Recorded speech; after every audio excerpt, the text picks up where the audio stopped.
the whole idea behind this effective update was to let you know what's going on at the moment.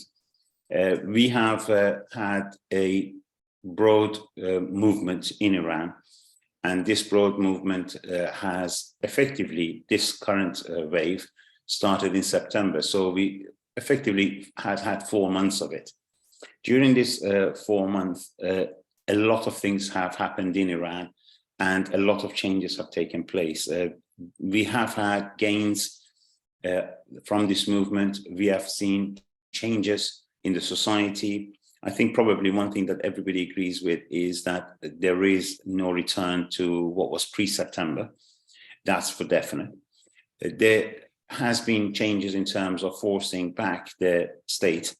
The Islamic Republic has effectively had to accept, as a de facto probably, the recognition of the rights of women in terms of what they wear, in the sense that the whole idea of the working against the, what they called unacceptable dress code has become effectively something that they cannot enforce. That's definite.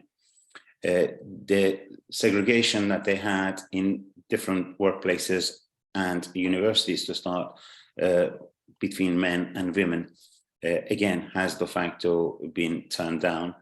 They used to have, for example, canteens, which was for girl students separate from the boy students, if you know what I mean. That kind of segregation, that nobody's heeding anything to that, and effectively they've broken that barrier. There have been a lot of pressure on the part of the movement in terms of what the state has done insofar as arrests and executions have been taking place. Many similar scenarios, and the balance of power to a large extent has changed from what it was pre-September. I mean, that is something which is given in the society, and everybody agrees with that. What we have also seen is a great push against what they used to call Islamic values and recognition of Islamic laws. That has been something which has become very much more difficult again for the state to enforce.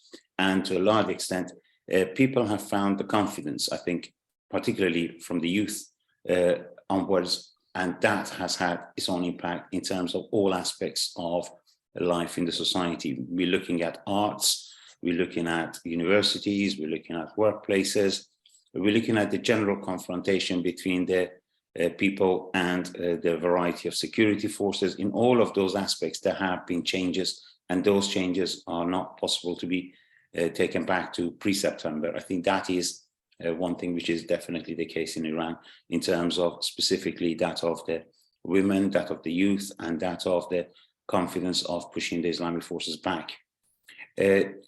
Huge amount of military militancy, that's on one side. Huge amount of gathering together, supports and solidarities.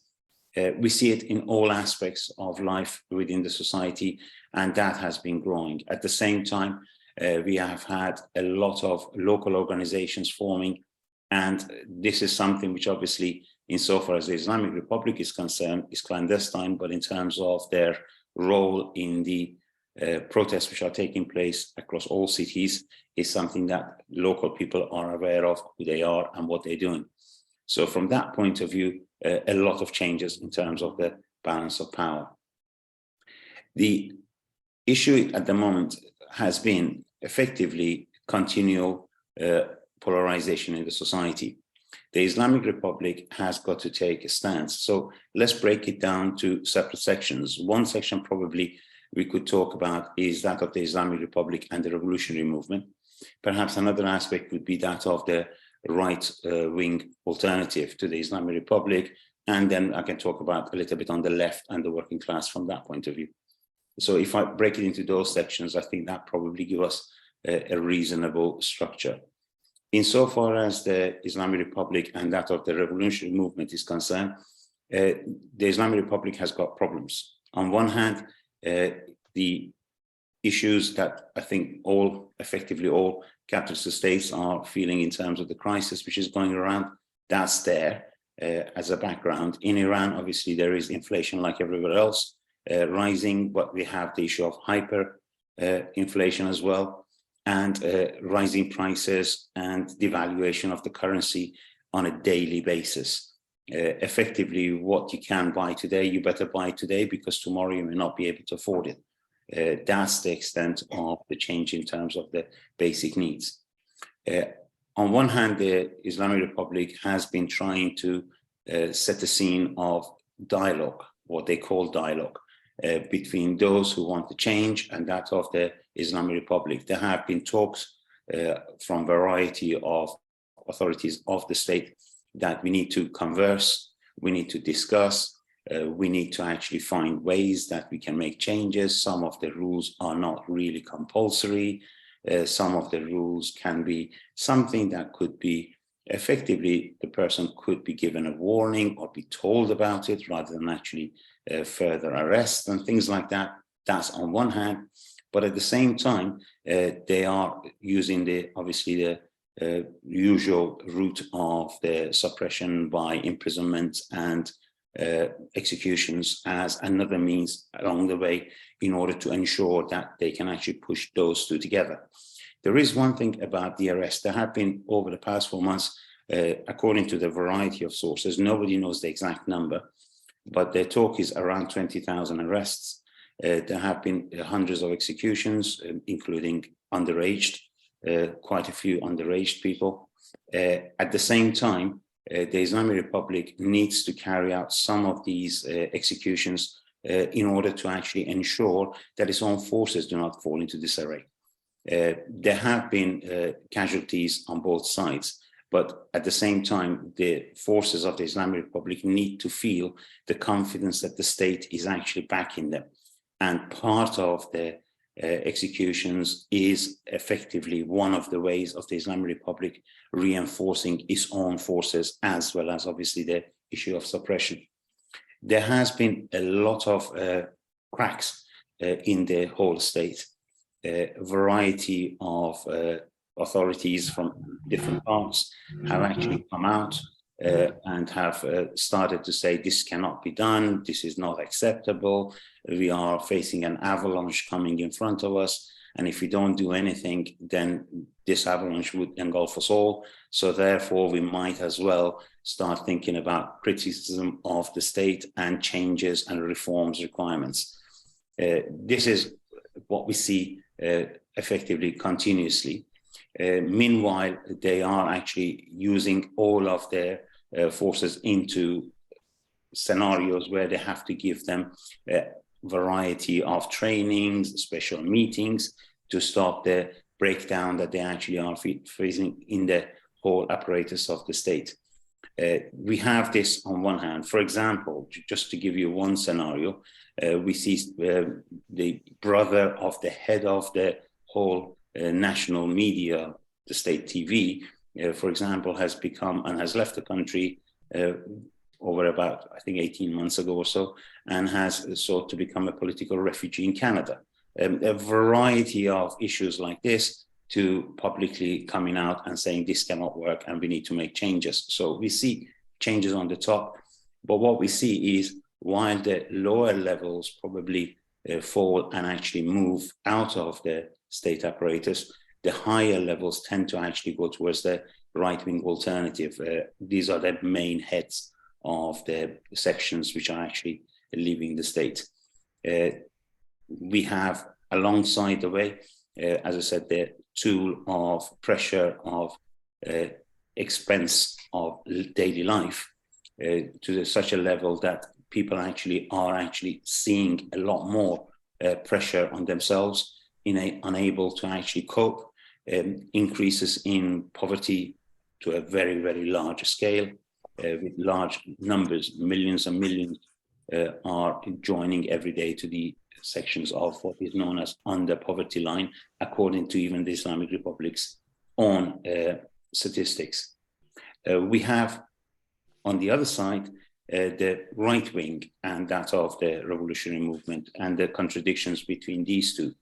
The overall objective of the right wing has been to find a way of taking over the state, effectively being able to change hand on the top.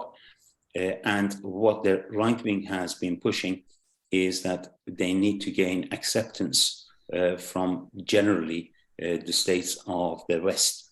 And the main emphasis has been that people got to be on the street, and they have brought in a variety of their own self-proclaimed leaders who have come, and they are talking to a variety of states in European Parliament, right up to US, UN, etc., and different places, NATO, and all of these places. That the conversation has been that people are on the street, and we need to do something, we need to make a change, and the change can only be done if we take power and keep the apparatus of the state as it is. The overall objective of the right wing has been that outside Iran, there are a variety of estimates. The highest estimate is about 8 million Iranians outside Iran. Population is 80 million, so 10%, roughly equivalent, is outside Iran. And in this population, which has actually come in support, generally in support of the mass protest movement in Iran, the right wing has been going around, and you might have seen it in different demonstrations or marches with their flags. And effectively, if there is only 10 of them, there are 200,000 flags around. The whole intention behind that is to give the picture that the whole of the abroad generally is in favor of a right-wing change, a regime change scenario, and a change of hands from the top. And that is the overall intention of what they're falling into. Two issues with that. On the side of the effectively Western governments, they're fearful. They're fearful because they've had one experience of this before. Last time in 1979, they went in support of Khomeini. UK, France, US, effectively their main meetings that they had with Khomeini pre-hand was to change the state from the top. And the whole idea was that after that meeting, Khomeini was supposed to go to Iran. The army has already said, I agree, and we can change hands and transfer.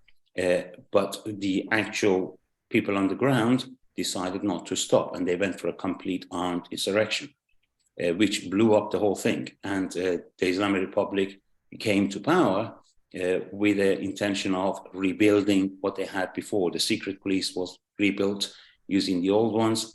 The army stayed in the side of Khomeini, and then they had to form a variety of different paramilitary groups and their own security forces, like the Pasdarans and the rest, the Revolutionary Guards, and all of these were effectively produced with one intention, to be able to crack down what Shah could not crack down. Now, this time round, the scenario is different. We are not in the Cold War era that we were in 1979 of West and East as such. We are not in the scenario of looking at a right-wing alternative that could effectively have position in Iran and be able to ensure that the situation does not move towards the left and the socialist alternatives, and they are not certain that that would definitely be the case. So insofar as the Western governments are concerned, I think despite a lot of media's variety of announcements, etc., overall, the West is still hand in hand and is happy with Islamic Republic to stay. That is definitely the case. There's pressure on the Islamic Republic. They use pressure, but it's only at the stage of pressure. The West has still not decided to choose the right-wing alternative, not necessarily because they are any better or worse than the Khomeini's time, but mainly because they have got one issue, and that is uncertainty about what goes on in Iran. The movement in Iran is not like that of the 1979. The right wing does not have the apparatus that the Khomeini at the time or the Islamic forces at the time had. Society has changed from 33 million to 80 million, is a lot more conscious, polarization is hugely more, and there is no certainty that they could change anything from the top. So from that point of view, there is, although pressure on the Islamic Republic, but there is no definite intention of any change. Two, people in Iran have, on a wider scale, have refused to accept any change from the top. A variety of demonstrations, marches, slogans, everywhere. There is no certainty that anybody is actually following in larger scale, massive scale, following the right-wing agenda. And that in itself is something which is different. Also, the actual movement in Iran today is, again, very different from that of the 1979, because the thing that they have got, and what we hear quite often, and anybody or all the media who have looked at it, they said the question is not about going of the Islamic Republic, but about how it goes and what replaces it. This was something. Thank you. This was something. Great. This is something which we didn't have in 1979. In 1979, the idea was Shah must go. Afterwards, we talk. This time round, that is not the scenario, and that background has changed drastically. So from that point of view, the right wing at the moment, right now, we see a huge amount of disarray among its forces. A variety of right wing, extreme right wing, are effectively trying to push themselves right to the forefront. And when I say extreme right wing, this is the right wing that says we are against the reaction of black, i.e. the Islamic Republic, and red, i.e. that of the socialists. And that is very clear cut. We're still seeing polarization, and this polarization, which was starting and effectively has picked up a lot in Iran, is growing outside the Iranians, outside Iran as well. The right wing is under pressure because they haven't been able to make that headway. Insofar as the left and the revolutionary movement is concerned, I did mention at the beginning some of the gains that we have had. The nature of this movement, this revolutionary movement, is very, very left wing. Everybody applies and sees that. The impact of the singular slogan, which was woman, life, freedom, in terms of recognition of the importance of the equality in terms of the rights of women, which is what was very clear under the Islamic Republic, the recognition of the right to have a decent life and a safe life as part of the life which follows that, and the idea of freedom from the point of view of being able to actually live as what is acceptable and what is recognized as freedom of expression in all its aspects. These three effectively represents a movement that the right wing or no section of bourgeoisie can actually follow, because the only way they can actually survive it is by dismantling all of these. Secondly, is very much more left wing, because the intention behind this has been growing and has grown. We see it quite publicly now. And the alternative is that the only way that we can ensure that we can get something done is if we actually move away from the idea of distant elections or things like that and move to direct elections, i.e. that of the councils, and the growth of recognition of the councils in working places, in localities, and obviously what we have as the alternative as the Congress of the Councils as the immediate power that could take over as soon as the Islamic Republic downfall has been established. Also, the idea is that the Islamic Republic is not facing what they are claiming to be just a political force. The situation in terms of the cost of living, the situation with regard to the unacceptability of the pressure which is on the working class, lack of recognition of the right to organization and strike, which has been again de facto gone out of the window from the point of view of enforcing it by the Islamic Republic. And all of these are something which is growing and growing further. It is still at the local levels to a large extent. It is in a variety of cities. It hasn't become national. And that, I think, is what the task of the socialists are at the moment. Two, the second point that the left is pushing, or socialists are pushing, is recognition that everything, not just parts or bits and pieces of the apparatus of the state, but the whole thing must be dismantled, something which the right wing is trying to retain. And that's another part which is making headway in terms of the movement, and the movement actually says we don't accept anything which has got anything to do with the Islamic Republic, whether it is Revolutionary Guard, whether it is the army, whether it is the state apparatus of all bureaucracy and everything else. So that movement in itself, again, needs building and needs to become as an alternative to the society which can be chosen across the whole country. Last but not least, organization in terms of the political parties. Everybody knows that Iran is one of those countries where the capitalists had never accepted political parties from Shah's time, or even before, or even during the Islamic Republic. During Shah's time, Shah came up and said that anybody who is Marxist is obviously a terrorist. We don't recognize that. Two, when it came to the time of the parties, there was only one party, and everybody had to become a member of that party. And if they didn't, they could leave the country. That was his main point of view. The same in the Islamic Republic time. The capitalists in Iran, the bourgeoisie in Iran, does not have a party as such. They do not accept any form of party, and that cannot be done if you want to enforce and ensure that the surplus value is created and appropriated as in Iran has been and the way it has been. So that is one issue. But at the same time, we have had parties. That's why most of the left are clandestine from that point of view. But growth in the party and becoming members of the parties are actually on the rise up.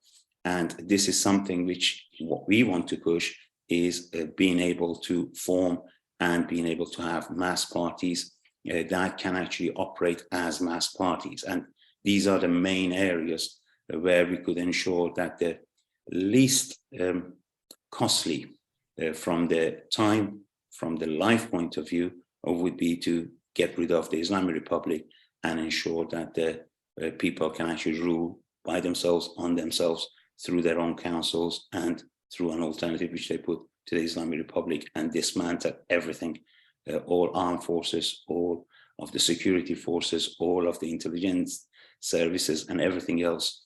And that is, I think, one thing that we are pushing, and this is the path that we can actually make it least costly in terms of this transfer.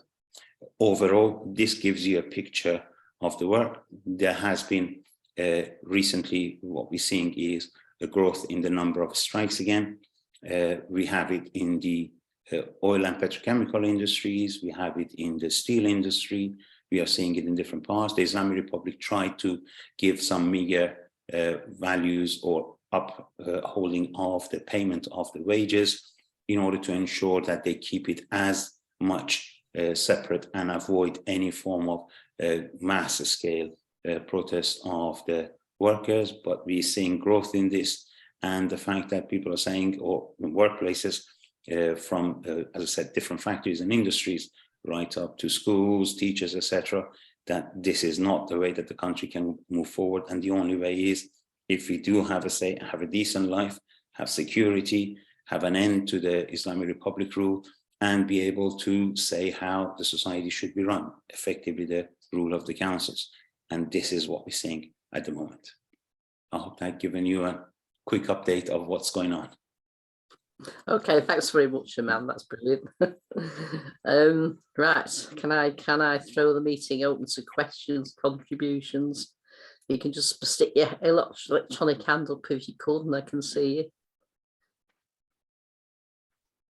Just be well, people are oh, best. Well, go on, Ed. You, Karen. I'll ask my question later. Go on, Ed.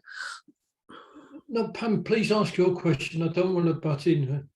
I was just going to ask Aman about this thing about the insurrections caused by American imperialism. It's a plot from the West. I'm rather interested in what Aman thinks about that. Has it got any impact, or do most people just see it as the complete nonsense that it is? But you can answer that in a bit if that's all right, Aman. I'll take a few contributions first. Right, Ed.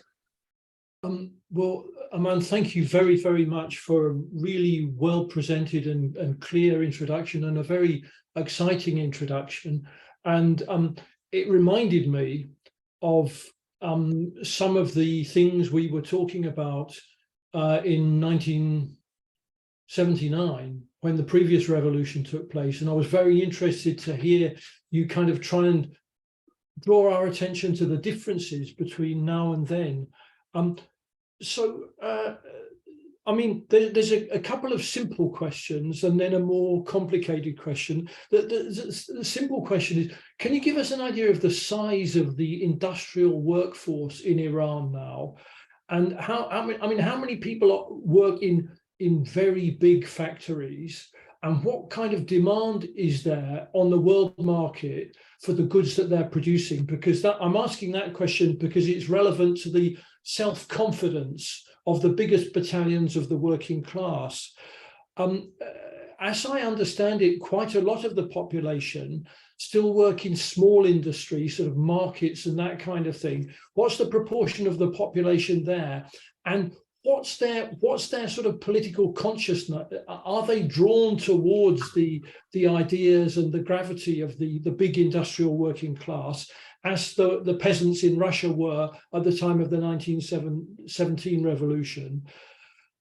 Are there sections of the population still owning their own farms and so on, their own cultivating the land?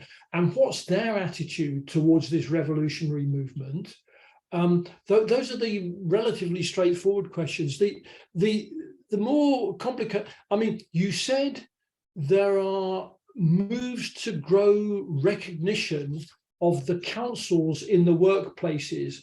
Are we talking about organizations a bit like Soviets?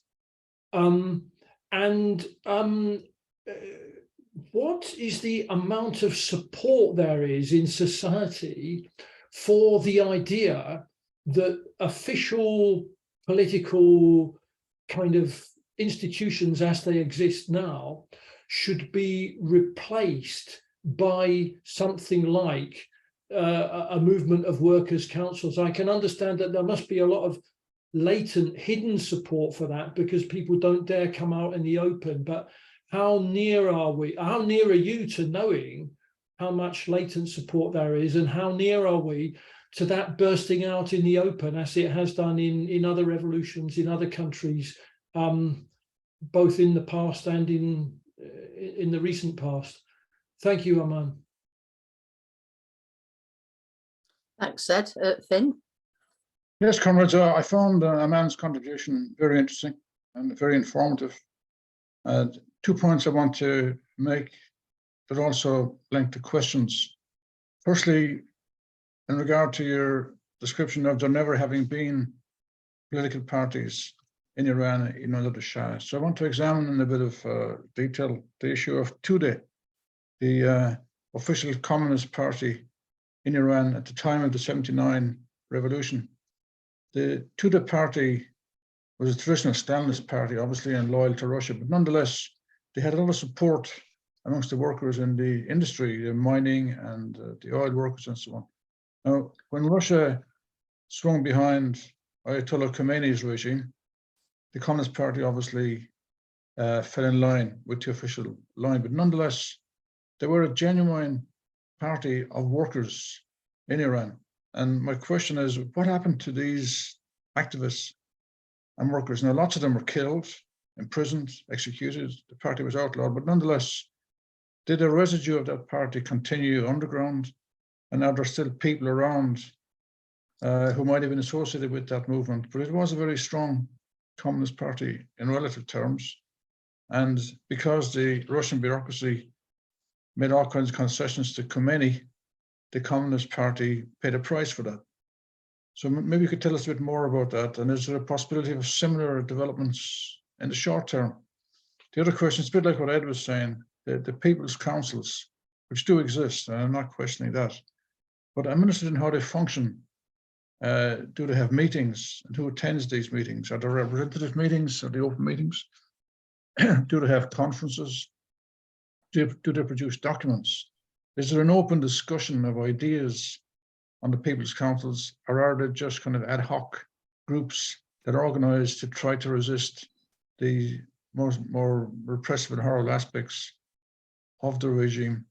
And you can see how both of the points or the questions I've raised are linked to the question of organization. And is there are there now political organizations? Now I know parties are illegal, I know that, and the Tudeh would have been, because of its association with Marxism and so on, would have been a difficult situation for workers anyway, but nonetheless it did exist and did have a lot of influence and a lot of support amongst industrial workers. So I'm interested to see what kind of parties are now beginning to evolve and develop. Well, it's something that you can build on for the future. Thanks, Finn. Anybody else before I invite Aman to come back in and respond to some of those questions? No? Do you want to come back in now, Aman? There's no hands up at the moment. Sure. Pat, when you asked about the role of the American imperialism, did you mean that what the state, Islamic Republic, is saying that all of yes, this... they're claiming it, right. yeah, claiming that, yeah. It's ridiculous, but I just wondered if you could say something more on that actually has any ridiculous idea, has any traction, really, that's all. That's okay. Let me just answer that. I'll go by the same order that you had said. When we talk about this idea of any protest taking place in Iran, this goes back to, well, even during the Shah's time. At that time, if there was any protest, it was because of the people who have been influenced by outside forces. Islamic Republic says exactly the same thing. In terms of the current scenario, well, they say it is the American imperialism together with all of them. They orchestrated a very complex scenario that they're attacking us from every corner. This is the claim that everybody's used to. It is very much the same that saying everything is improving in the UK. If you hear with all the governments one after the other, that you always are doing better, NHS is doing better, life is becoming better, and then suddenly say, oh no, something has happened which is outside of control. In terms of Iran, it's always been the case that every time there has been a protest at any time, as I said, whether it was Shah's time or today's time, it's because of outside forces. It's only outside forces that the people in Iran are happy. That is a claim that has been going on. There is nobody actually pays any value or heeds that in Iran. It is definitely not there. Two, I've never seen American imperialism going in and asking for the rights of equality of women, safety, security, freedom of expression, secularism, and the general gathering of people to run themselves. So in a way, that is definitely not what's in Iran at the moment. The right wing is actually looking for the West support. I'm not talking about civilization of the West. I'm looking at the states of the West as it means of getting into power. That is what the right wing wants to push forward. Insofar as the mass population is there, the thing that they are actually calling for is, please do not intervene. Because it's not because politically conscious of different scenarios, meetings, etc., but because we've experienced it. The experience of Arab Spring, the experience of Libya, the experience of Syria, what is happening in Iraq, all of those, one after the other, have shown that whenever there was even claimed well intentions from, as I said, Syria, Libya, Arab Spring, everywhere else, we've seen the devastation that has happened afterwards. So it has become a second nature. And the call for any intervention is definitely despised across the society and in the protest movement. Everybody has said it. Please do not intervene. The right wing calls for regime change. They wanted, at some stage, they wanted military attack. When it was the issue of Syria, they were saying, why can't the planes fly over Iran? And everybody has actually distanced themselves from that from then. So it's not a case of, as I said, politically becoming aware, but experience has shown that this is not the answer. So that is what we see commonly in Iran. In terms of the working class, Ed asked about the size of the working class. Well, what we have is we do have a large section. Statistic-wise, there are talks of around 15 million people classified by the Islamic Republic as working people in variety of workplaces, factories, industrial complex, etc. Based on that, when we say anywhere between 10 to 15 million, considering a family of about 3 to 4, then we're talking around roughly 40, 45 million of the size of the working class out of the population of 80 million. The population is very young. As I said, if we consider it from 79 to now, that means 4 decades, the population has risen from 33 million to 80 million. Actually, currently they're saying about 82 million. So it's a huge amount of young youth, and the working class is definitely the large majority there. In terms of the size of the complex where they work, we do have large sections, namely petrochemical, steel industries, variety of auto industries. There have been changes up and down in terms of the numbers, but there are large numbers of workers in those complexes. When we talk about it in terms of the number of small workshops, this is the places where we talk about less than 10 people working. There are a large section of those workplaces. Those working with less than 10 people fall outside the labor law. So the labor code does not give them any rights whatsoever. The rights actually go for after or higher levels rather than the labor for places of less than 10 people working in the workplaces. In terms of the agriculture, there is large scale of industrial agriculture. There are small number of farmers where they are actually producing as well. But if you consider it, the difference between now, or if I could say probably in 1917, is very much the case that they are all under the capitalist norm of production. So even agriculture falls into that category. So we do have workers who we call seasonal workers. We do have workers who are agricultural workers. And we do have obviously some small number of farmers as well. So when we say farmers, if you think of it in that respect, is different to that of the beginning of the 20th century. It is a lot more integrated into the capitalist system. And this happened from the top because the agricultural change in Iran happened in 1960 in Iran. And that happened from the top, where huge number of workers or separated people from the villages, etc., poured, and the working class in Iran rose from that moment onwards. When you look at it now, obviously the working class includes, to a large extent, a lot of people who work in different places, in different cities, and even in the small, as I said, workshops, and some on farms as well. The other question that you had was with regard to the councils or Soviets. The notion of Soviets was always in Iran. Even during the 1979, the issue was that of workers' Soviets. The extent of recognition of Soviets as councils, if you like, as councils was such that the Islamic Republic first attempt was to form Islamic councils in the workplaces, which were apparatus of the state. That notion is there. And in Iran, we didn't have very much, apart from 1 or 2 instances, we didn't have trade unions. We always had effectively what we had as trade councils, or in more the case of more what we call people in terms of the Soviets. And that was what was the push from the start.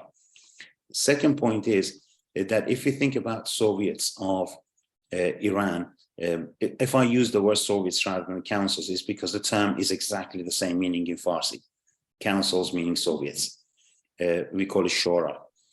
What the Shuras are actually formed is the way that people, when they want to get together, they come on the Shura. And this is, again, another one of the experience rather than something which comes merely as political issue. What has happened is, in any place where workers actually came together and they formed their own groupings, and the leaders of any workplaces started to gather, talk, and organize, they were handpicked, literally handpicked by the security forces. So one way of actually ensuring that the workers' leaders, workers' activists in any workplace were safeguarded was that idea of what we call general assemblies. all workers in any workplace get together, they discuss, and they make a decision. And the people who actually are then going as the representatives are the representatives of that General Assembly. And General Assembly are effectively, if you like, the general basis of what we call councils. Then when it comes to conversations, then these leaders get together and they actually come up and they use the word councils themselves. For example, in the Haftepe complex, they call it common understanding and acceptability of workers. And effectively, everybody knew that's the councils of workers of Haftepe. The representatives went in and talked to the state, they talked to the management, and that is what they understand by the councils, i.e. being able to get together, choose their own representatives, and any second time, the meeting gets together again and the representative report. So that idea is that of the councils. Would it move further? Yeah, the hierarchy is not there at the moment. That's why I said it's not national. We need to actually move to a situation once we actually do have the councils, and I don't think that is the time that we're talking while the Islamic Republic is there, but the idea of being able to have the hierarchy of the councils forming up the pyramid to form the actual state, that is not there yet. And I don't think we are in that position at the moment. So we are having councils locally where people talk together, representatives discuss, and then they actually report back. So that is the basis of the general issue of the councils that we have today. Are these an alternative? Politically, yeah, the alternative of us as, if you like, organized left is that of the Congress of the Workers' Councils. Effectively what we say, National Congress of the People in Iran, at every workplace, at every locality. And anybody who lives in any local area becomes a member of the council. Anybody who is at any workplace becomes a member of that council. And together they actually form the hierarchy of the formation of the state. That is very much the case of the only way that people can not only safeguard their own self, their representatives, but also they would be able to present themselves as a body that cannot be easily cracked down. So that's why the issue of councils is very. Again, if I go further, even when we look at the right wing, the son of the old Shah, as one of the ace members of the right wing, formed what they call the Council of Transformation from Islamic Republic to the Rule of People decision. So they had to use the word council as well. So that is the general norm of understanding of the councils in Iran. So it is very much of everyday use. And the only means to be able to actually make the protest, be able to show the body, be able to report back, and have the confidence that you cannot be handpicked. So because if you pick one, then someone else becomes a member of the council, effectively. That's how the councils are actually working. In Finn's question, I think with regard to the parties, the situation in Iran is that formation of parties have always been a difficulty because the right to form form your own opinion and have your own organization is not there. Typically, that goes in everywhere. Because of the situation of the huge pressure that is on the working class, as I said, because of the need for ability to retain low salaries, low wages, and high surplus value. The capitalists in Iran do not have a party. The only one, as I said, during Shah's time, was that of Shah's own party, and he was the head of it. In terms of the presence of the parties, that's a different story. That is legally. In terms of presence of the parties, obviously that's not the case. Our parties go back long, long before this. The revolution in Russia, 1905, and that of 1917 had a huge impact. That was the first Communist Party of Iran was formed then. And then later on, they had members who did actually go to the Third International, or at least were there at the time. The situation was after that, then formed another party, which was called the People Party. Tude means masses, people. is not a communist party. They never called themselves a communist party. They were called the Tudor Party. Tudor Party is People's Party. Tudor Party was formed by, generally speaking, sections of what we have as, I think I can say that clearly now. It was the case that they picked up the name left and socialist, but overall they were for formation of more industrial Iran, highly nationalist, and wanting to have more industry. The first major industry in terms of the steel, which was brought up in Iran, was that was imported from Russia. And that was the heyday that the Tudor Party used to call it, oh, massively, this is ours. This was the only party for a while that existed after the end of the initial first Communist Party of Iran. That was the only party where a lot of what was known as disgruntled, left-wing, and many actually joined. The Tudor Party, I'm talking about the time when my father was a youth. That's the time of the initial Tudor Party. Then later on, what happened was the Tudor Party effectively became part that was hand in hand, and everybody knew, not definitely as part of the state, but not acting against the Shah's regime. And part of that left separated. The Fedayins and variety of others started to form, and they formed their own guerrilla groups.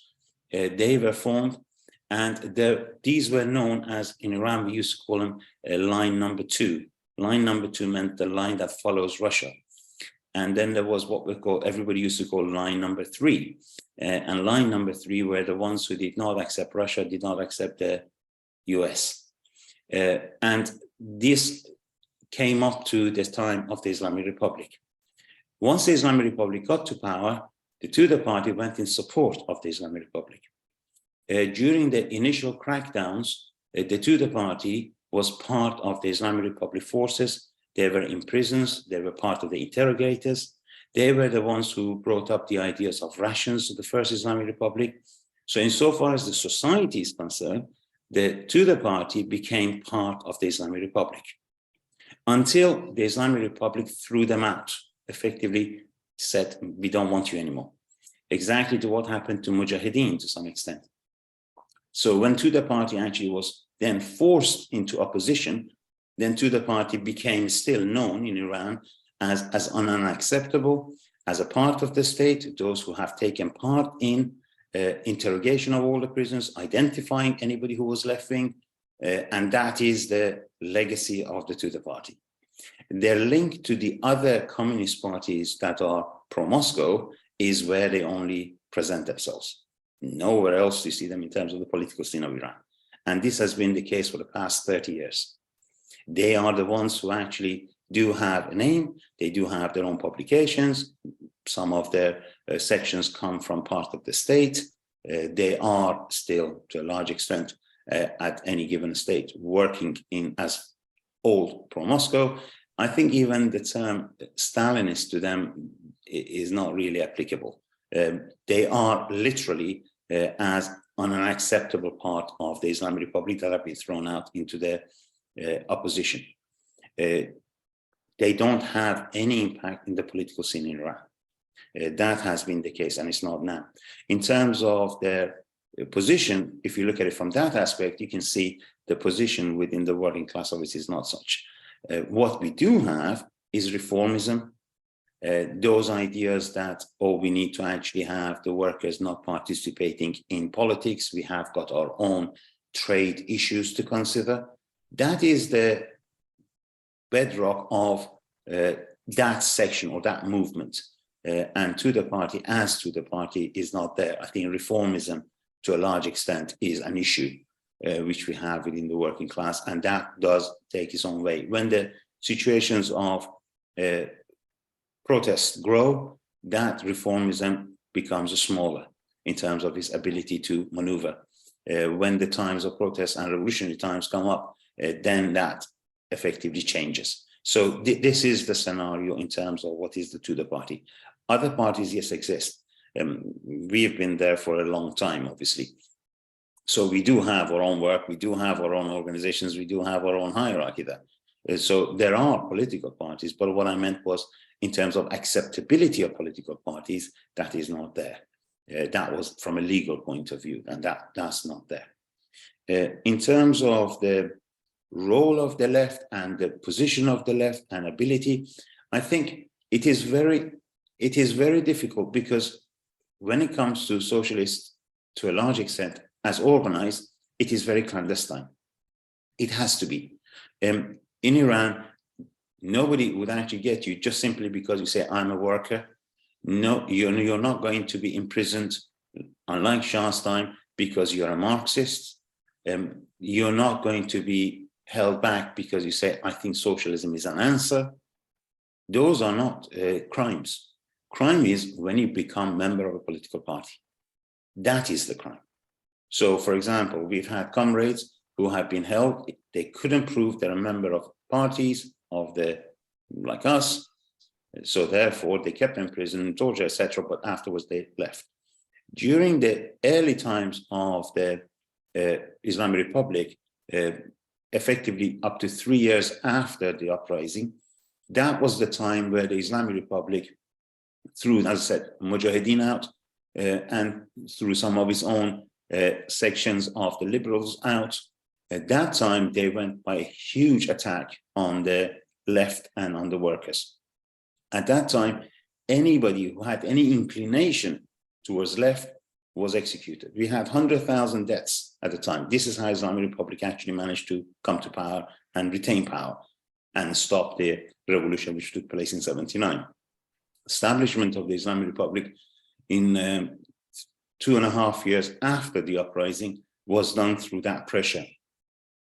Organizations exist, political parties exist, their hierarchy, their contacts, their members are all clandestine, and nobody would tell you anybody who gets there would be a member of any of their parties, because that is effectively the main crime, is being organized rather than having the political opinion.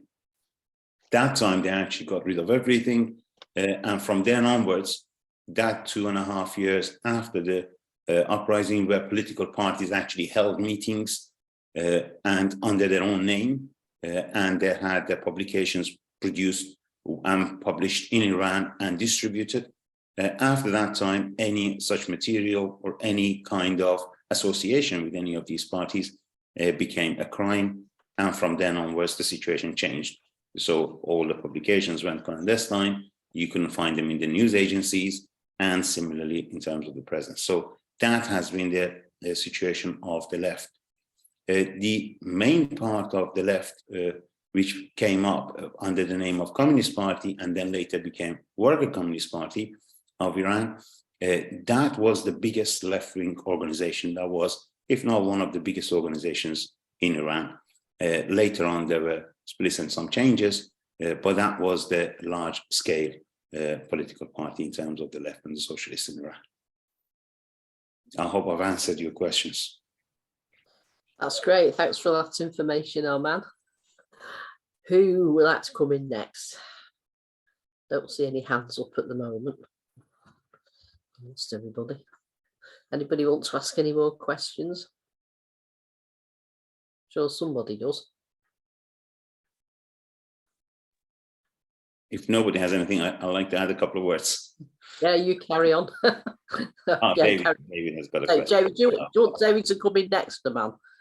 Oh, David, do you want to go ahead and then Aman can make some more points? Oh, we've got a few now. Right. Are you all right hanging on for these two now, Aman?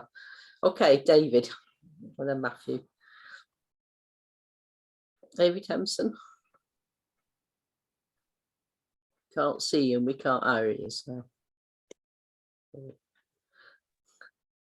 Sorry, it took about 3 times to unmute. Apologies, I'm in my shorts. It's absolutely sweltering here in Durban, and maybe it's best not to see my profile. Again, I mean, we can say that, you know, this is a marvelous introduction.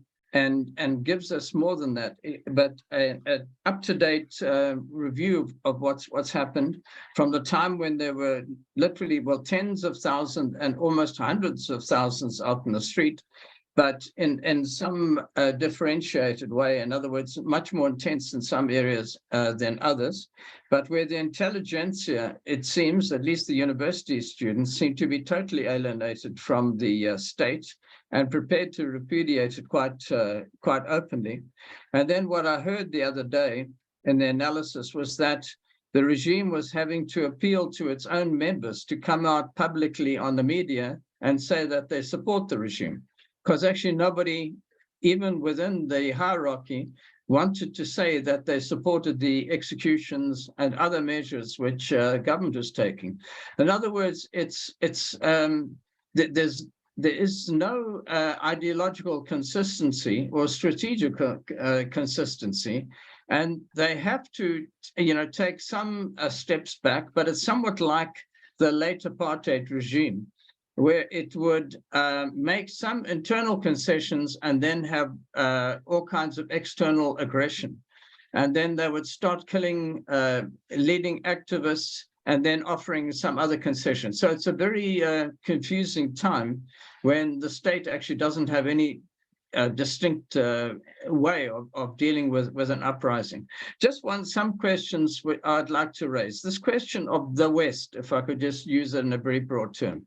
Obviously, the fact that women can go around in other countries without having, to wear headdress, and that must have an enormous effect on Iranian women, not in terms of the US or anyone preaching to say, you don't have to do this, but it must be a living example of how people can live out there the same way as in China. People found that people in the West were not wearing masks and going to soccer clubs and so forth. So in other words, the visible existence of alternatives could be very influential. And I wonder, if to separate out what the US strategy is, which is, as you explained, to try and develop some changes from above, on a minimal change in the state. On the other hand, democratic ideas will be very popular. And I mentioned that, as in the Tiananmen Square uprising, there will be, late night discussions, people actually really wanting to imbibe ideas from abroad and internally, and want to raise that. So I just want to ask, something about the influx and what ideas people have about what constitutes freedom and what they pick up from other states. Just in conclusion, I can see that to some extent the women's mobilization has abated. It's not quite as intense as possible as it was in the past. But I was listening to a discussion on China, and they said women in China have absolutely no rights, and that's going to be an explosive factor in the future, because most of these women are highly educated now, because with the one-child policy, women have the first chance of getting education, where previously only the boys would have been educated. So you're finding a quick political development among women who know that this is the most obscene patriarchal bureaucracy, where anyone who complains about rape or someone just vanishes, not necessarily killed, but are not allowed to make any statements or anything of that kind. So I wondered if you could try and think through or discuss further what you think will happen in terms of democratic struggles, and particularly the women's struggle. Thanks, David. Matthew, would you like to come in next? Yeah, just to say again, like everybody else, I think thanks to Aman. It's obviously very interesting situation, and really great to have that insight into what's going on. There's a few things in terms of, obviously, in terms of the working class itself. You say that it's of the size. The question is really also in terms of the mechanisms, of course, used to control it, as in many places, of course, is usually by trying to section it up, as we've seen in many places, and Iran in particular, I think, used to use basically to subcontract everything to make sure that workers don't have the same employer in formal terms, to introduce precarity, that the people are always on short-term contracts or can be dismissed at any point, and all this kind of thing. Is it the case? I mean, you're saying in terms of the emergence of the new Shura movement, is that managing to get round all those particular methods of the regime and organise all of the workers in workplaces together and try and get over all those methods, which are common to working class everywhere now? The other thing is in terms of the class itself. I mean, does it actually have a consciousness of itself as a class and its own class interest?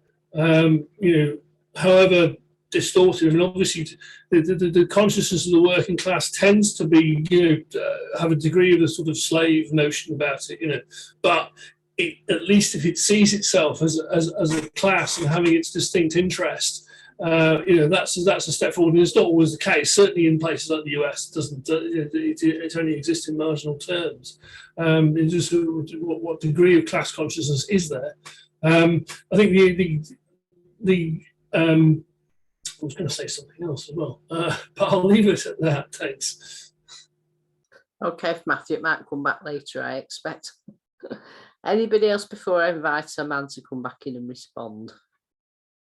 No? Right, Aman, do you want to respond to that and make any... Yeah. Oh, Roger, do you want to wait for Aman or do you want to go first? You're muted, so I can't tell what you say. Sorry, I'll wait. Yes, let's hear Aman again. Aman. Okay, I'll bring you in next. Okay, Aman. If you'd like to respond to that, make your further comments. Thank you. I think probably several things need to be mentioned. I'm trying to make them as brief as possible in order to answer the questions.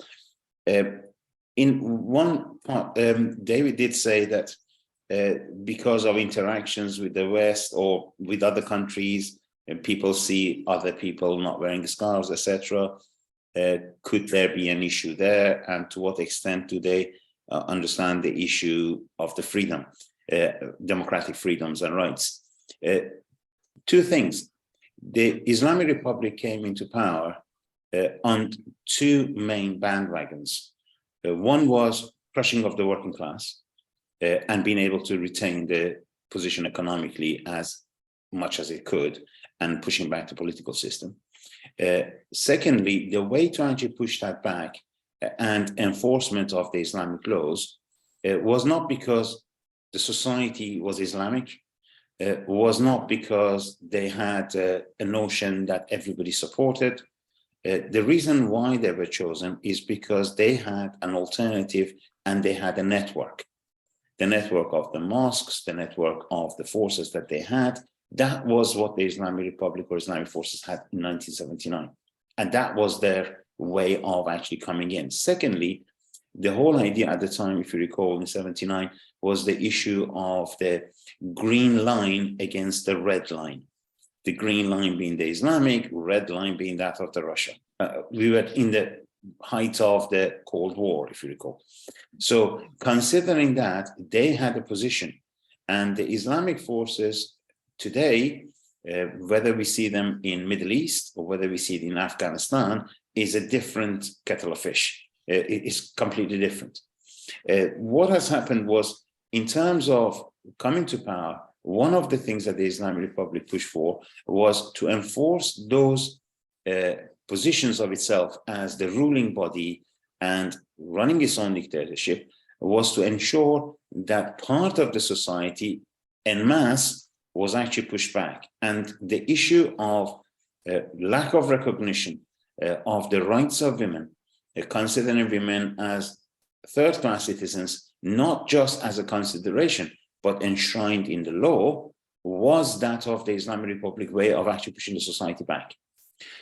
We had the uprising in February 1979, where Khomeini said, I never called an uprising, where people came out, they went in and got the garrisons, They took over police stations, they took the arms, and that was it. The insurrection did take place from that point of view, the uprising of 79. When that happened, there was huge confidence that we are able to drop a state stable like that of the Shah, one of the biggest, if you like, military powers in the whole of the Middle East at the time. They could drop that. So pushing women back came through a literal crush. In 8th of March, 1979, we're talking about 2-3 weeks after the uprising, there was a huge protest across Iran for the rights of women against the enforcement of any compulsory form of Islamic roles, including the wearing of the headscarves. That protest was crushed. Many were arrested.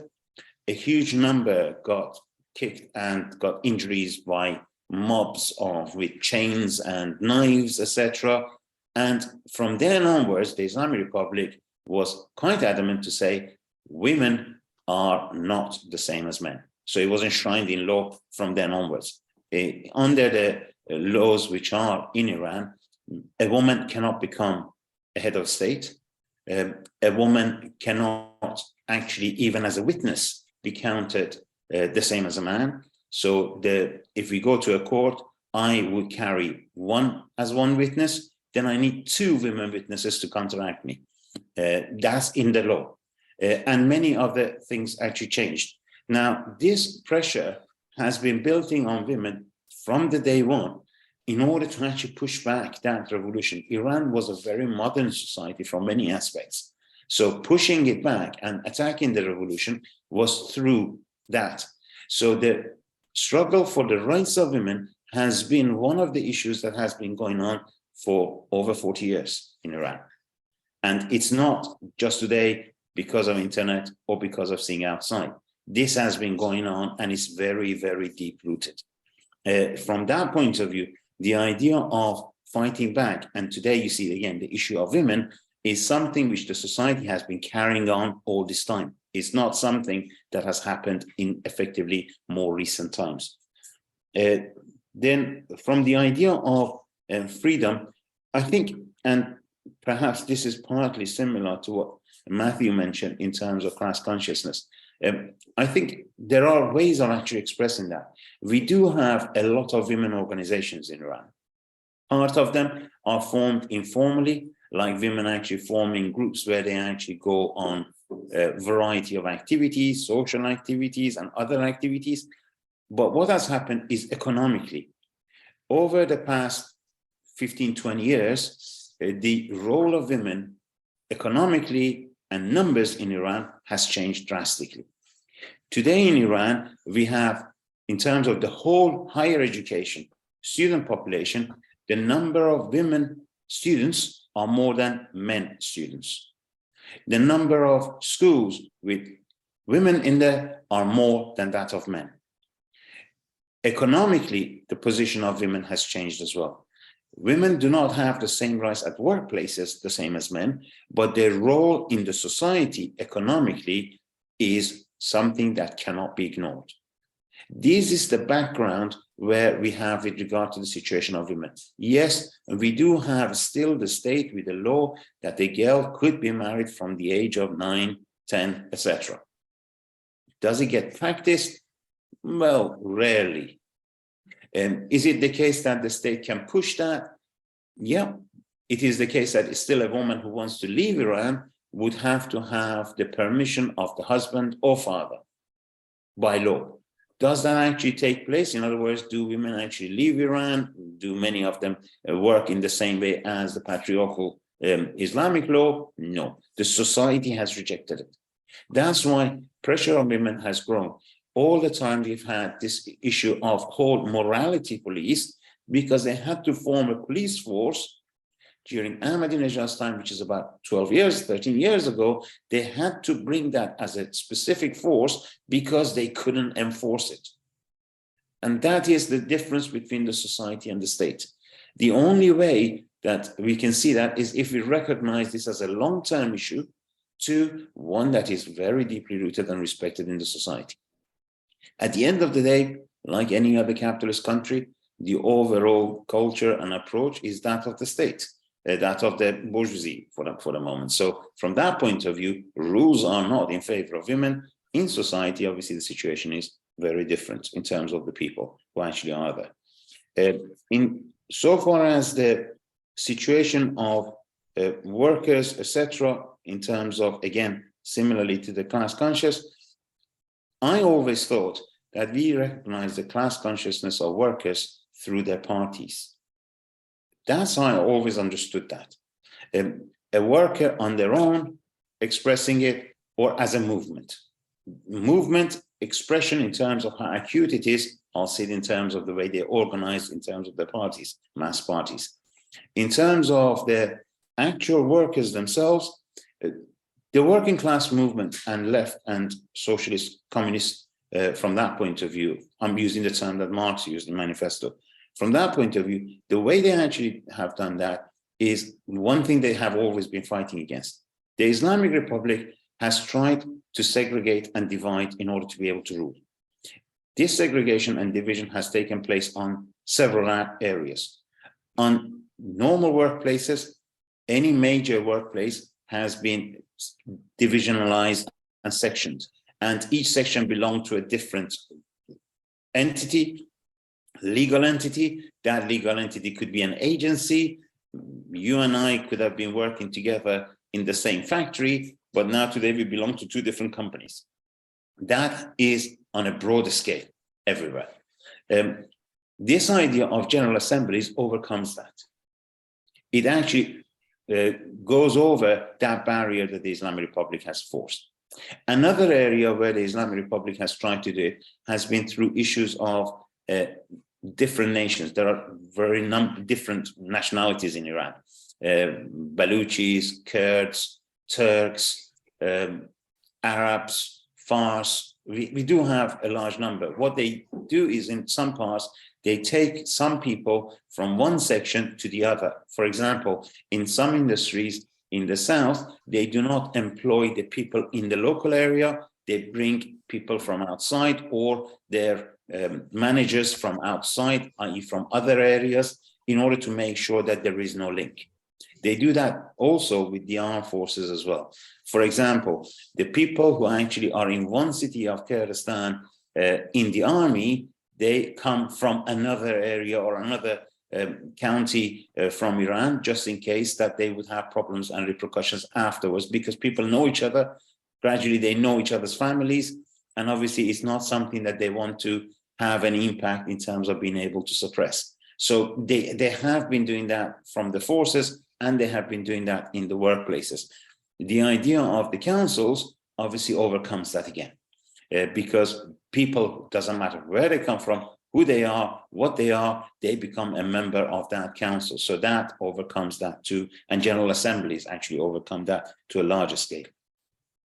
What we have been pushing forward is these general assemblies should take place regularly. These general assemblies should actually be all the time the place that anybody with any issues can come to, and therefore everybody can see their support.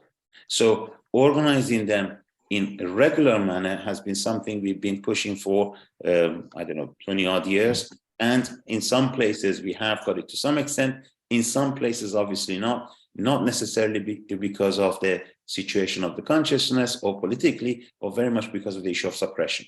So that is something that we are pushing and have pushed. If you see any of the news media's even small clips of protests of workers anywhere, you see them coming en masse, because that's the only way they can actually protect each other, and the only way they can do it is by actually coming together, and all of them come out of the place.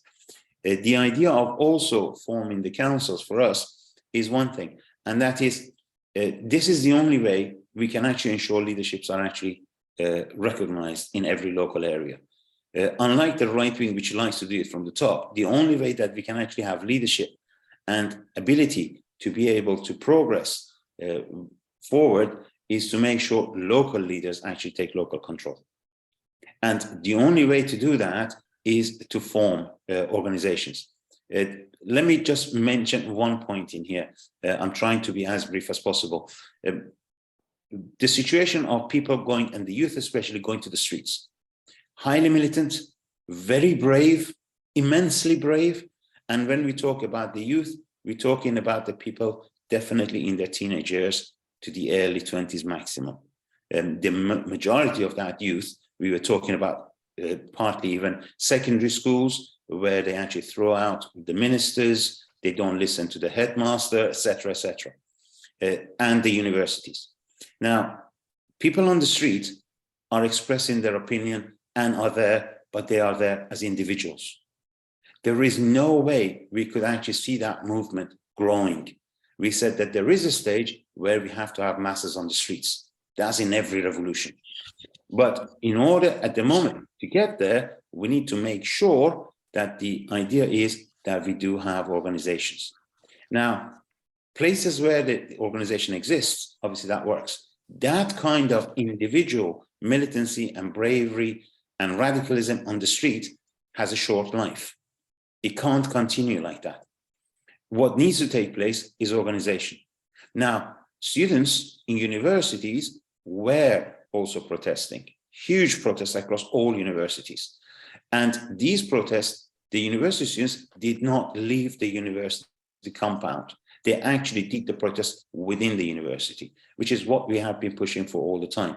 It's not possible to actually organize unless you have some place to start organization from. In the local areas, you got to have local councils in order to make sure that people are cared for, safeguarded, etc., throughout the protests on the street.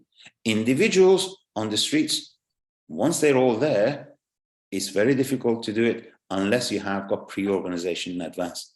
So the idea of building councils in local areas as they are growing, which we are seeing they're growing, they bring in their own publications, and they are becoming more in terms of the numbers in different cities. This is something that we have been pushing for from the point of view of recognizing that you got to do it from a local area, local councils where people know you, people can get together, can make decisions, can actually do safeguard themselves, and can progress and establish whatever gains they have made. In workplaces, very similar, but at the moment, the country in Iran, right now, it is very much like a martial law. It is not possible to just go out and do anything. It is literally a martial law. Martial law in the sense that even you see some people taking pictures and snaps of protests. They are sometimes watching because they say there are a huge number of security forces, some in individuals like civilian clothing, some are in army clothing, some are in Basijis or Pasdaran clothing, official security forces, some are not. So huge amount of pressure there. And one of the slogans has become that it is now commonly said in Iran is that the prison of Evin, a notorious prison, they say the prisoners now have changed. At the moment, Evin is where the students are, where the people who are supposed to be studying, and those who are supposed to actually be in prison are actually ruling in universities in terms of the security forces. Similarly, across all workplaces, there is any protest movement that is taking place now, the Islamic Republic says, see to them, because this one becoming an economic movement is an avalanche. They can't control it. Problem that they have is that this avalanche has started. People cannot sustain the standard of living that they want to have, and it's getting worse and worse. And the Islamic Republic does not have an economic answer. It doesn't have a horizon. It cannot show that if you accept this, later on it will become better. That horizon is not there. Two, the situation of the pressure and prisons, executions have only a maximum effect. They are right now not a situation of stopping, but very much the case of everybody saying that is ensuring of the confidence of their own forces. Three, the main question is, what's the alternative? And that is what I said is the polarization that we're seeing. The alternative, what should replace the state and how should it be replaced? And the strength of the socialists and the left is not to see the latter, but the former. The extent that people have said no to the right wing, I think, is showing the strength of the left a lot more than you can actually say, what has the left pushed forward? The fact that they have not been able to replace the Islamic Republic with another one from the top, despite all of the protests that are taking place, the fact that people have not accepted the right-wing alternative shows the strength of the left. And I think that's the way we got to see it now. And the level of pushing that back effectively means what happens. Right now, the left does not have enough power to drop the Islamic Republic, topple it. The right wing does not have enough to topple it. The protest is still going on. It is one phase of this revolutionary movement. But up to now, without even achieving those goals which I said should be achieved, definitely, is the impact that this has had. The impact of calling for a stop to the Islamic Republic, an end to the enforcement of the Islamic laws, recognition of the right of people to have a life and have freedom has reverberated across the whole Middle East, and I think probably to a larger scale internationally.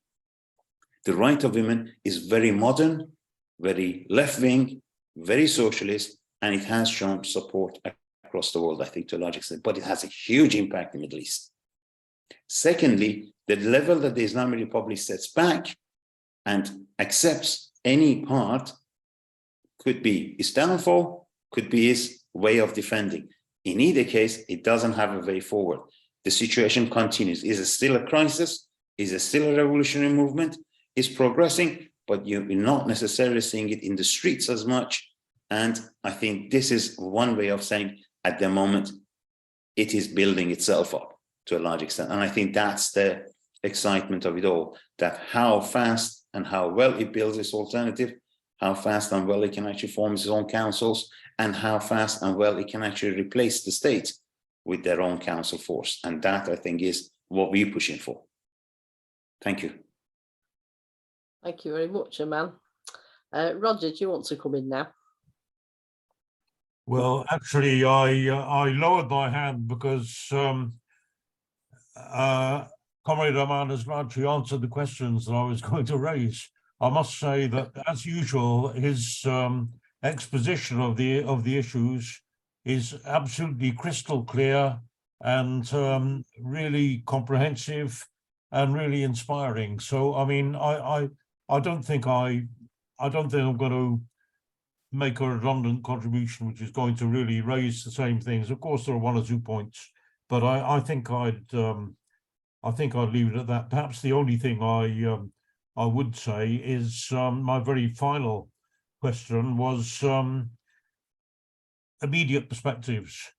I understand the regime can't restore rule in the old way. They can't restore the old iron grip that they had in terms of morality, of dress code, and all the rest of it. But in the absence of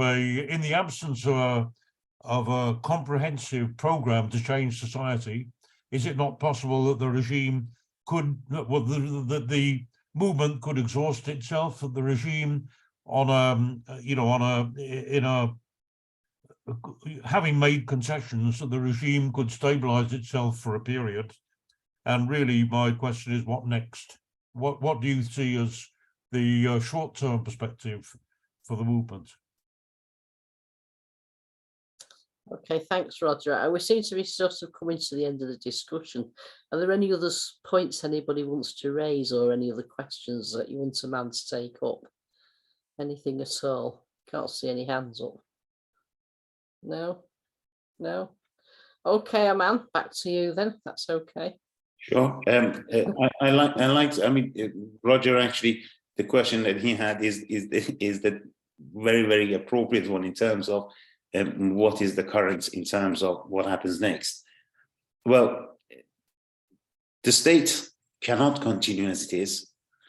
Everybody says the death knell of the Islamic Republic has been wrong, and everybody can see that.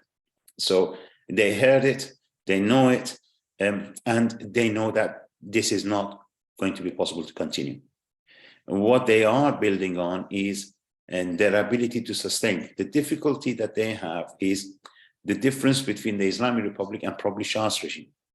The Islamic Republic does not have the same choices that Shah had in terms of being able to pack bags and then move to Egypt and then US or Panama or whatever else. That's not possible.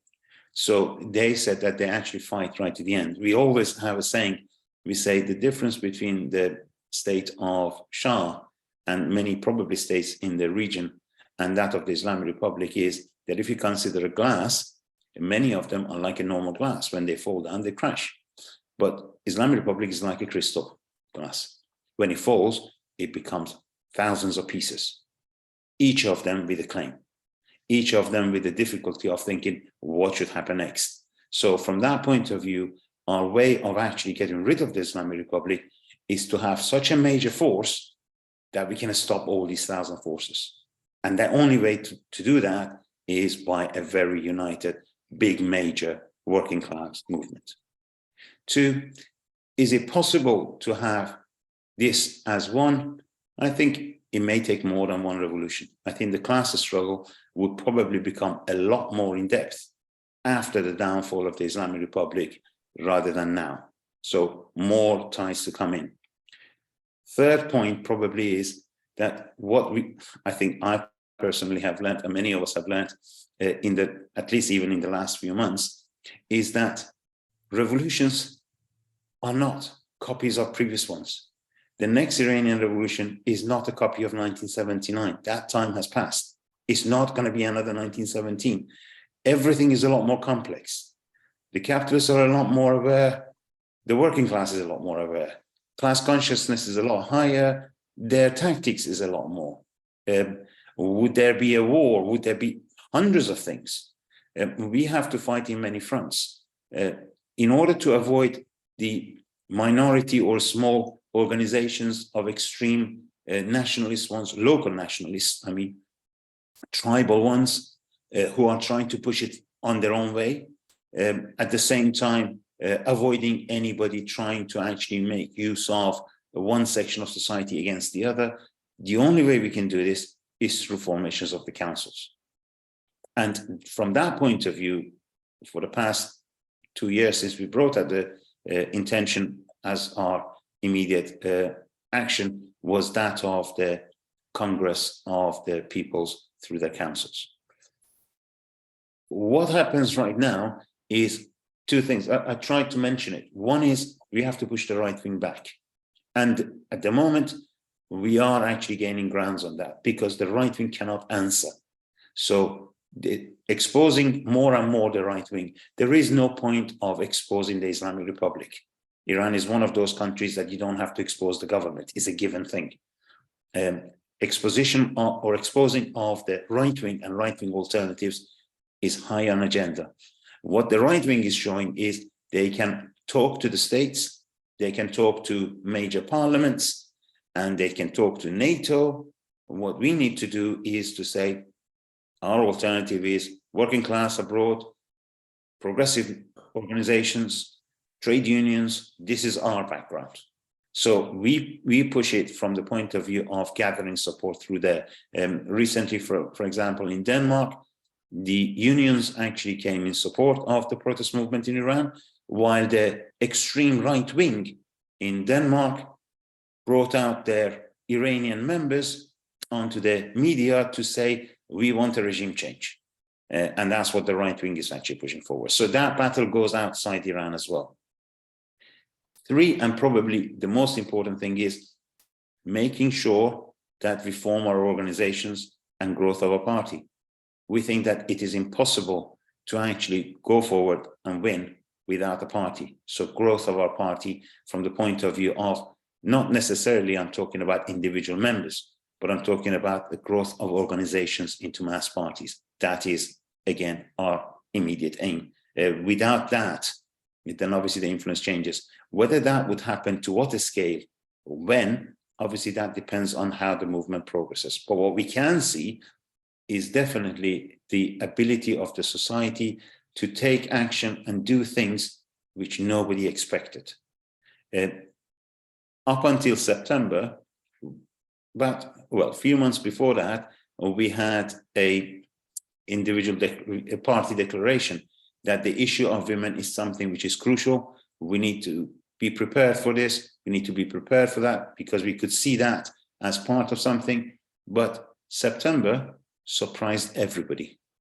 And I mean everybody, from the state right to the rest. We knew things are coming, but the date and time, obviously, something that the society decided and just erupted like anything. We are going to have a lot more surprises. New things are coming out.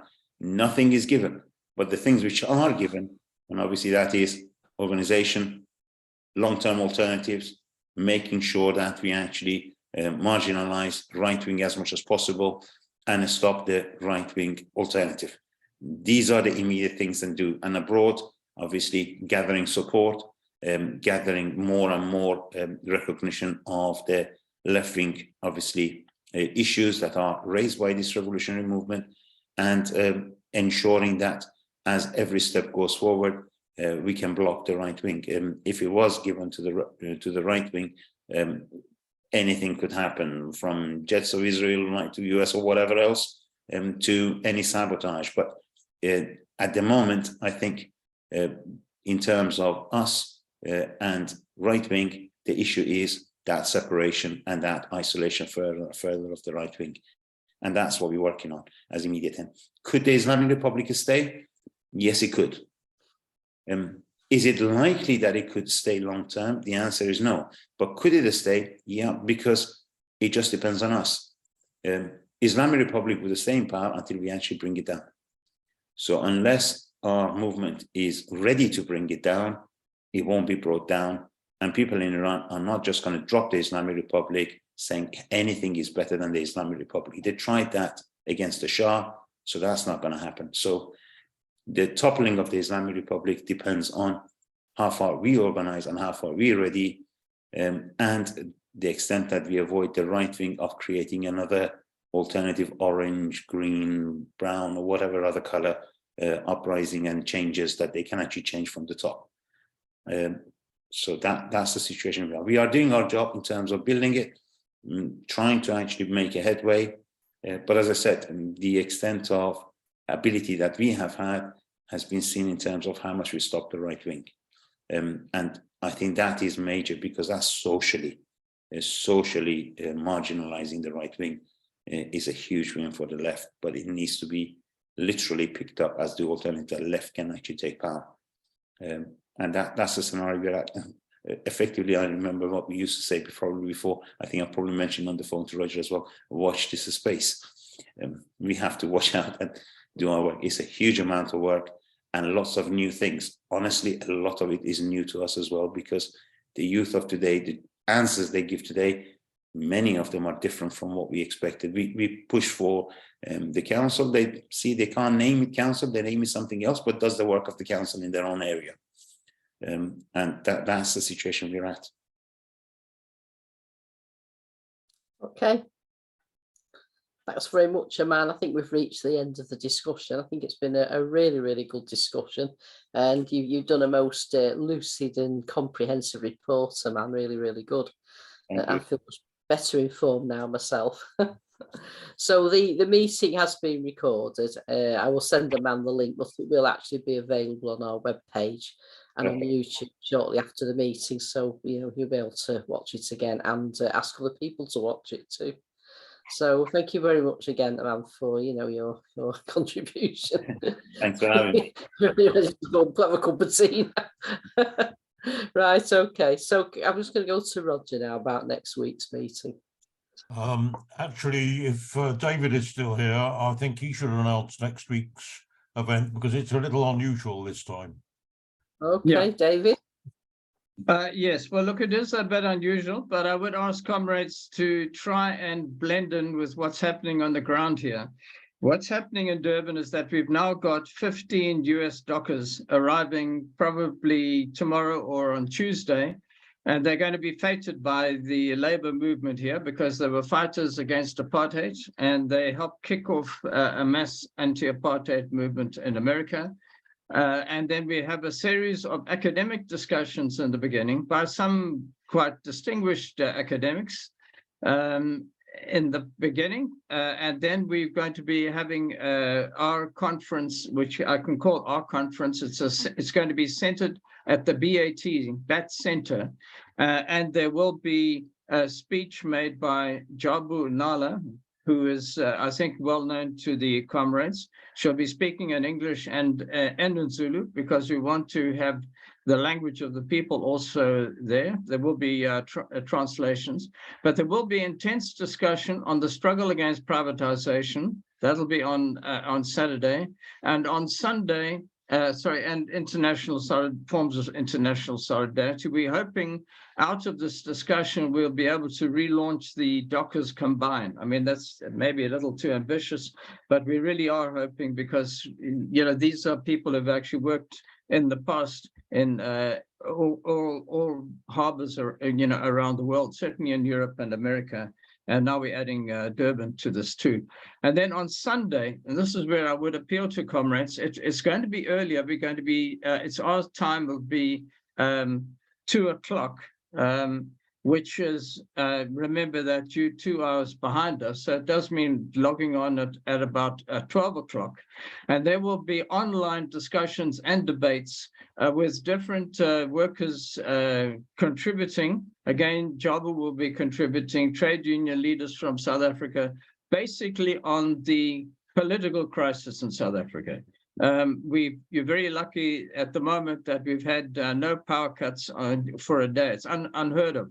Usually it's between 17 and 23 hours power cuts, and the ANC is refusing to take any responsibility for this, and workers are actually being fired now or laid off by companies because there's no power to be able to run the factories. So this is a very deep crisis in South Africa, and that's why we are having a political discussion on the Sunday afternoon, which will be to focus people's thoughts about launching a workers' party in South Africa, which will then really galvanize society. At the moment, it's something like what you've described, Aman, is that there are all kinds of rather fragmentary local initiatives, but we have to launch, the unions themselves have to take responsibility for getting a workers' party and a workers' democracy and control, to break the link between politics and absolute corruption and place seeking. You know, we would encourage our comrades to participate. I'll give out the link during the week. I'll write a short description for Roger to put up. And then if you could and come on earlier, it would be at 12, and we would probably go through to about 4:30 here. In other words, from 12 to, that'll be, let's say, 2:30. And it will be a very lively discussion. There will be workers participating directly. So there will be some, you know, Zulu as well as English, because that's the language of the workers around here. But, you know, we will be running commentaries on that. And I do hope the comrades can get together at that time and participate in this discussion. Right, thanks very much, David. Back to Roger. Yeah, I just want to underline what an important event this is. This is a real example of workers' solidarity. As David has said, not only that the South African dock workers and other workers are mobilizing, but that 15 dock workers from I think the west coast of USA, right? Yeah. Will be physically there too. Now, comrades are all invited to participate. It's I think a 3 or 4 day conference. Any time comrades are welcome to join, but in particular we're invited, just as David had said, from around 12 noon British time to 2:30, so a little earlier than usual, but it'll be well worth the comrades coming and participating and contributing to that discussion. So that's it. Thanks. Yeah. Okay, thanks, Roger. Thanks. That it, David? Yeah, nothing else to say on it? No? No, I think that's fine. Thank you, Roger. Okay. Right, well, thanks very much for your attendance, and I hope we'll see you all next week at 12 o'clock to join the workers of South Africa. Bye for now.